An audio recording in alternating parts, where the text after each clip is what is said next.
আসসালামু আলাইকুম জাহিবুল ইলেকট্রিক বিডিতে আপনাদের স্বাগতম। সম্মানিত দর্শক, আপনারা সকলে কেমন আছেন? আশা করি সকলেই ভালো আছেন। আপনাদের সামনে আরও একটি নতুন ভিডিও নিয়ে আসলাম এবং ইলেকট্রিক সকল প্রকার টিপস পেতে জাহিবুল ইলেকট্রিক্স বিডি সাবস্ক্রাইব করে রাখুন এবং অলে ক্লিক করে রাখুন।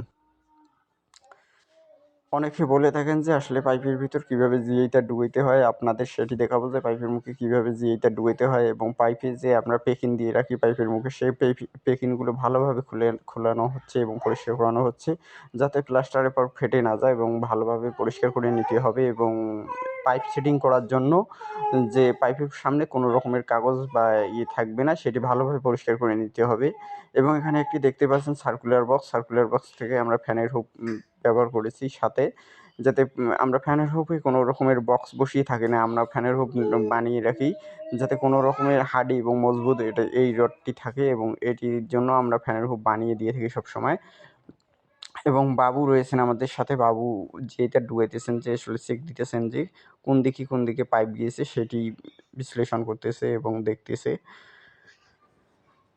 এটি হলো একটি কিচেনে আসলে কাজ চলমান রয়েছে। রাজমিস্ত্রি ভাই আমাদের পিপুল ভাই এখানে সেলের কাজ করতেছে। এখানে রাইস কুকার এবং গ্যাসের চুলা, ইন্ডাকশন সেগুলো বসবে এই সেলের মাঝে, সেটির কাজ চলমান রয়েছে।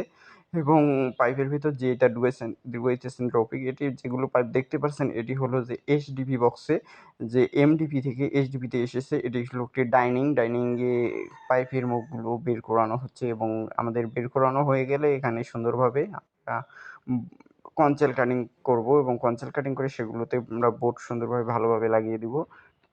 এবং আপনারা খেয়াল রাখবেন যে আসলে ড্রপ যাতে দেওয়ালের মাঝে সুন্দরভাবে ড্রপ সবসময় মিলে যায়। আসলে আমরা এটি একটি কাজ করছি, এটি হলো যে শাহিন ভাইয়ের কাজ। আসলে শাহিন ভাই বাহিরেই থাকে, তার জন্য আমরা কাজটি শাহিন ভাইকে দেখানোর জন্য আমরা ভিডিও করলাম। ভিডিও করে শাহিন ভাইকে দেখাবো এবং আপনাদের জন্য ভিডিওটা নিয়ে আসলাম, যারা আসলে অনেকে বলে থাকেন যে কীভাবে জিআইটা পাইপের ভিতরে ঢুকায়, এবং সেটি আপনাদেরকে দেখাবো। এবং আমাদের ইনশাআল্লাহ এখানে কোনো রকমের পাইপের প্রবলেম আসেনি। আমরা সেটি জিআই অনেক সুন্দরভাবে ঢুকতেছে এবং কোনো জায়গায় কোনো প্রবলেম আসেনি ইনশাআল্লাহ। এবং আমাদের ম্যাক্সিমাম ছাদে কোনো রকমের প্রবলেম আসে না। আমরা সবসময় পাইপ এক্সট্রা একটা দিয়ে রাখি, যাতে কোনো রকমের প্রবলেম হলে আরেকটি পাইপ আমরা ব্যবহার করতে পারি। এবং রফিক যেটা ডুবাইতেছেন, এবং আসলে অনেকে কম রেটে মিস্ত্রি খুঁজলে ভাইয়া কম রেটের কম কাজ হবে, এটি আসলে সকলেই জানে যে ভালো মন্দ কাজের দুইটি ধরন আছে, একটি হলো ভালো, একটি হলো মন্দ। আসলে সস্তার দুরবস্থা আমাদের গ্রাম্য ভাষায় বলে থাকেন। তার জন্য ভাই যাকে লাগান না কেন ভালো মানের মিস্ত্রি লাগাবেন। আপনার এই ইলেকট্রিক কেসটা একদিনকার জন্য না, এটি আপনার বাসা যতদিন থাকবে ততদিন এই ইলেকট্রিক কেসটিও টিকতে হবে। সকল কাজের ভুল হলে চলে, কিন্তু আমাদের ইলেকট্রিক কাজ একদম ভুল করলে সেই অবস্থায় আমরা কখনোই লাইন চালু করতে পারবো না। তাই তো ইলেকট্রিক কাজের মান বলতে ইলেকট্রিক কাজের কেবল, সুইচ ভালো মানের লাগাইতে হবে, যাতে কোনো রকমের প্রবলেম না হয়। প্রত্যেকটি পাইপ ভালোভাবে পরিষ্কার করে নিতে হবে এবং সেটি ভালোভাবে সেটিং করতে হবে, যাতে কাটিং করানোর পর যাতে প্রত্যেকটি পাইপ লাগাতে আমরা সুন্দরভাবে পারি এবং ভালোভাবে দেখতে পারি। এবং অনেকে কম টাকায় মিস্ত্রি খুঁজেন, ভাই কম টাকায় কখনো মিস্ত্রি খুঁজবেন না। কম টাকায় মিস্ত্রি খুঁজলে আপনার পরবর্তীতে ভোগান্তি এসে, এবং মিস্ত্রিকে যখন কম বাজেটের কাজ দেবেন তখন মিস্ত্রি কম বাজেটের মাধ্যমে আপনার কাজটি ঠেকানোর চেষ্টা করে দিবে।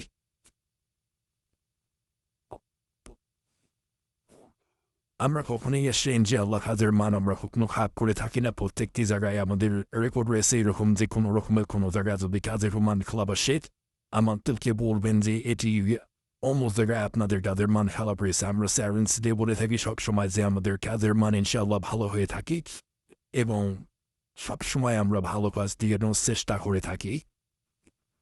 আমাদের ইলেকট্রিক কাজে ভুল হলে কখনো ওর সমাধান বলতে কি ইলেকট্রিক কাজের একদম ভুল করলে সাথে পায় কোনো সুযোগ নেই যে এটা ভুল হয়েছে, এটা চলবে। তো আপনার ভাই 2 থেকে বেশি যাক কিন্তু ভালো মানে মিস্ত্রি দিয়ে কাজ করবেন, আপনার কোনো রকমের প্রবলেম হবে না। কেবল লাগাবেন ভালো মানের দীর্ঘ সময় এবং কম টাকায়। যদি কেবল কিনে কম টাকা কেবল কম ঠিক এটা আসলে সকলেই জানে যে আসলে সস্তার দুরবস্থা হয়ে থাকে। অনেকে আমাদের কাজে সহজ মনে করে যে আসলে ইলেকট্রিক কাজই অনেক ভালো আমাদের কাজে থাকে। আসলে ইলেকট্রিক কাজ ভাই ইলেকট্রিক কাজ একবার করে দেখেন যে আসলে কীরকম যখন আমরা কেবল ঢুকি এবং সুইচ ফিটিং করি তখন যদি মনে করেন যে সুবিধার কাজ আসলে তখনই আপনাদের ভুল ধারণা। আসলে এটি আমাদের মাথার ব্রেন দিয়ে কাজ করতে হয়। তখন আমাদের মেধা শ্রম দেয় এবং এখানে দেখতে পাচ্ছেন এখন আমাদের যে কনসেল কাটিং হবে গাও মাখিয়ে মেখে এবং চোখের মধ্যে অনেক ধুলাবালু করে। সেটির দিকে এটি এখন দেখবে না কেউ যখন আমরা আরামের কাজ করবো তখন দেখবি এখন যে কষ্ট করে কনসেপ্ট কাটিং করতে হয় এবং দোয়াল কেটে বালু বালু চোখে পড়ে এবং মুখে পড়ে পুরো শরীর মাখা দেয় এটি আসলে কেউ দেখবে না। যখন আমরা সহজ কাজটি করবো সহজ বলতে যখন ইলেকট্রিক কাজ করবো যখন মেধা শ্রমের কাজ করবো তখন মনে পড়ে আসলে পেয়ে মেধা হারিয়ে কাজটি করতে হয়। যে এই বিল্ডিংটি এতে যতদিন টিকতে হবে এবং সকল প্রকারের লাইন মাথায় রাখতে হবে এবং করতে হবে।